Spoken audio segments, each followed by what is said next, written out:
അവിടെ എന്താണ് സംഭവിക്കുന്നത് ശ്രീ റഹ്മത്തുള്ള? ശരിക്കും PV അൻവർ UDFിനോടൊപ്പം തന്നെ നിൽക്കും എന്നുള്ളൊരു പ്രതീതിയാണ് വരുന്നത്. പക്ഷേ അൻവറിൻ്റെ ആദ്യത്തെ ദിവസങ്ങളിൽ അങ്ങനെയായിരുന്നു. അൻവറിന് കോൺഗ്രസ് വഴങ്ങാനൊന്നും പോകുന്നില്ല, അൻവർ വരട്ടെ, വന്ന് ഞങ്ങളോട് സഹകരിക്കട്ടെ എന്ന നിലപാടായിരിക്കുമെന്ന്. പക്ഷെ പിന്നീട് ഇപ്പോൾ കളം മാറുകയാണല്ലോ. അൻവർ വേണമെന്നൊരു നിലപാടിലേക്ക് കോൺഗ്രസ് എത്തുകയാണല്ലോ. അതെന്താണ് കോൺഗ്രസിനുണ്ടായിരിക്കുന്ന ഭയം? ഇപ്പോൾ SDPI സ്ഥാനാർത്ഥിയെ അവിടെ നിർത്തുന്നു, BJPയുടെ സ്ഥാനാർത്ഥി വരുന്നില്ല. ഇതൊക്കെ കോൺഗ്രസിനെ അലട്ടുന്നുണ്ടോ? അതല്ല അൻവർ മത്സരിച്ചു കഴിഞ്ഞാൽ അത് കോൺഗ്രസിനും UDFിനും ബുദ്ധിമുട്ടുണ്ടാക്കും എന്നുള്ള കാര്യം വന്നിട്ടുണ്ടോ? അങ്ങനെ ഒരു പ്രതീതി ഉണ്ടായിട്ടുണ്ടോ? അതാണോ കോൺഗ്രസ് ഇപ്പോൾ തിരിച്ചങ്ങോട്ട് അൻവർ വരണം എന്ന രീതിയിൽ പ്രതികരിക്കുന്നതിന് കാരണം? ലീഗാണെങ്കിൽ അൻവർ വേണമെന്നുള്ള കടുത്ത നിലപാടിൽ തന്നെയാണ്. അൻവർ നിലമ്പൂർ തെരഞ്ഞെടുപ്പിൽ നിർണായക ഘടകമാണ് എന്ന കാര്യം ആർക്കും സംശയമില്ലാത്ത കാര്യമാണ്. അതുകൊണ്ടാണല്ലോ UDF ഉന്നതാധികാര സമിതി യോഗം ഈ മാസം 2-ാം തീയതി അദ്ദേഹത്തെ മുന്നണിയിൽ എടുക്കണമെന്ന് അല്ലെങ്കിൽ അസോസിയേറ്റ് മെമ്പർ ആക്കണമെന്ന് തീരുമാനിച്ചത്. അത് വാർത്താ സമ്മേളനത്തിൽ പറയാതെ VD സതീശൻ അലസമായി പലതും ചെയ്തപ്പോഴാണ് 15-ാം തീയതി PV അൻവർ അങ്ങോട്ട് പോയി അദ്ദേഹത്തെ കണ്ട് ഇക്കാര്യം 2 ദിവസത്തിന്റെ ഉള്ളിൽ ഞാൻ ചെയ്തു കൊള്ളാമെന്ന് പറഞ്ഞത്. അത് ചെയ്തില്ല എന്നതാണല്ലോ ഇപ്പോഴുള്ള പ്രശ്നങ്ങളുടെ ആകത്തുക. മാത്രമല്ല, കോൺഗ്രസിൽ ഇപ്പോൾ VD സതീശനല്ലാത്ത എല്ലാ നേതാക്കളും, ഞാൻ കൃത്യമായിട്ട് പേരുകൾ തന്നെ പറയാം, രമേശ് ചെന്നിത്തല, അടൂർ പ്രകാശ്, അതുപോലെ തന്നെ K സുധാകരൻ, K മുരളീധരൻ, ഇവരൊക്കെ അൻവറിനോട് അനുനയത്തിൽ സംസാരിക്കുന്നു. AICCയുടെ ബഹുമാന്യനായ ജനറൽ സെക്രട്ടറി തന്നെ അൻവറിനെ വഴിയിൽ നിർത്താൻ ഞങ്ങൾ ഉദ്ദേശിക്കുന്നില്ല എന്ന് പറയുന്നു. കോൺഗ്രസിനും UDFിനും മുസ്ലിം ലീഗിനും ഒക്കെ കൃത്യമായിട്ട് അറിയാം ഈ തെരഞ്ഞെടുപ്പിൽ PV അൻവറിന്റെ പിന്തുണയില്ലാതെ ഈസിയായി ജയിച്ചു കയറാൻ കഴിയില്ല എന്നത് വ്യക്തമായ വസ്തുതയാണ്. PV അൻവറിനെ ഒരു ദിവസം LDF കൊണ്ടുവന്നതല്ല. ഒറ്റക്ക് നിന്ന് വയനാട്ടിൽ മത്സരിച്ചു, ഒറ്റക്ക് നിന്ന് സ്വതന്ത്രനായി ഏറനാട് മണ്ഡലത്തിൽ മത്സരിച്ചൊക്കെ വലിയ വോട്ട് സ്വന്തമായിട്ട് പിടിച്ചപ്പോഴാണ് CPM അദ്ദേഹത്തെ നിലമ്പൂരിൽ സ്ഥാനാർത്ഥിയാക്കുന്നത്. വിദേശത്തുണ്ടായിരുന്ന വോട്ടർ പട്ടികയിലെ മുഴുവൻ ആളുകളെയും നാട്ടിലെത്തിച്ചുകൊണ്ടാണ് ആര്യാടൻ ഷൗക്കത്തിനെ 11,000 വോട്ടുകൾക്ക് അദ്ദേഹം തോൽപ്പിച്ചത്.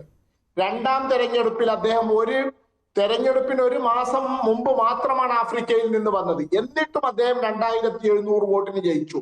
അപ്പോൾ അൻവറിന്റെ ഇമ്പാക്റ്റുകളും അൻവറിന്റെ തന്ത്രങ്ങളും ഒക്കെ തെരഞ്ഞെടുപ്പിൽ വളരെ വലുതാണ്. ഒരിക്കലും നിലമ്പൂർ നഗരസഭ CPMന് പിടിക്കാൻ കഴിഞ്ഞിരുന്നില്ല.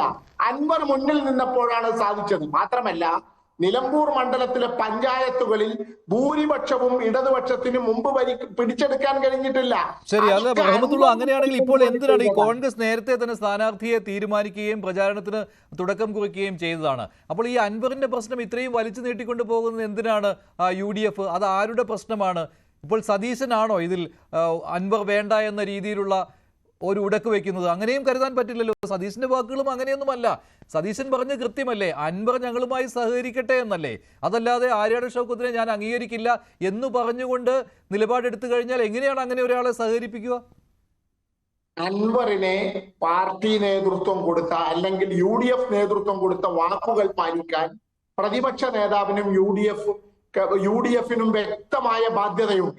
അതുകൊണ്ട് തന്നെയാണ് ആ തീരുമാനം പുറത്തു പറയാൻ VD സതീശനെ ഏൽപ്പിച്ചതും അക്കാര്യം UDF കൺവീനർ MM ഹസൻ പറഞ്ഞതും.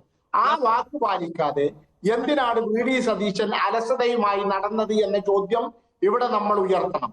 എന്തായാലും ഒരു കാര്യമാണ്, കോൺഗ്രസും മുസ്ലിം ലീഗ് പ്രത്യേകിച്ചും നിലമ്പൂരിൽ വലിയ രാഷ്ട്രീയ പാർട്ടിയാണ്. അവർക്കൊക്കെ കൃത്യമായിട്ടറിയാം PV അൻവർ എതിർപക്ഷത്തോ അല്ലെങ്കിൽ മറുപക്ഷത്തോ ഉണ്ടായാൽ PV അൻവറിന്റെ പിന്തുണയില്ലെങ്കിൽ ആര്യാടൻ ഷൗക്കത്തിന് നിലമ്പൂരിൽ നിന്ന് ജയിച്ചു കയറാൻ കഴിയില്ല എന്നത് തന്നെയാണ് സത്യം.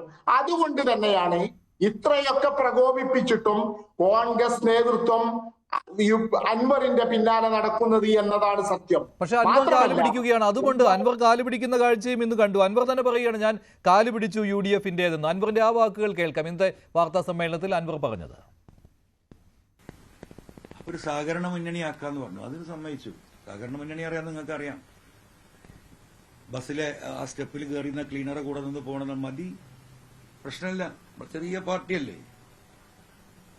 നമ്മൾ വളരെ ചെറിയ പാർട്ടിയാണല്ലോ. അതിനും നമ്മൾ സമ്മതിച്ചു. അതെങ്കിലും ഒന്ന് പൊതുസമൂഹത്തോട് പറയണ്ടേ? ഇന്നലെ അദ്ദേഹം പറഞ്ഞു അൻവർ വ്യക്തമാക്കട്ടെ. ഇത്രയും വ്യക്തമാക്കിയതാണല്ലോ, ഇനി എന്താ ഞാൻ വ്യക്തമാക്കേണ്ടത്?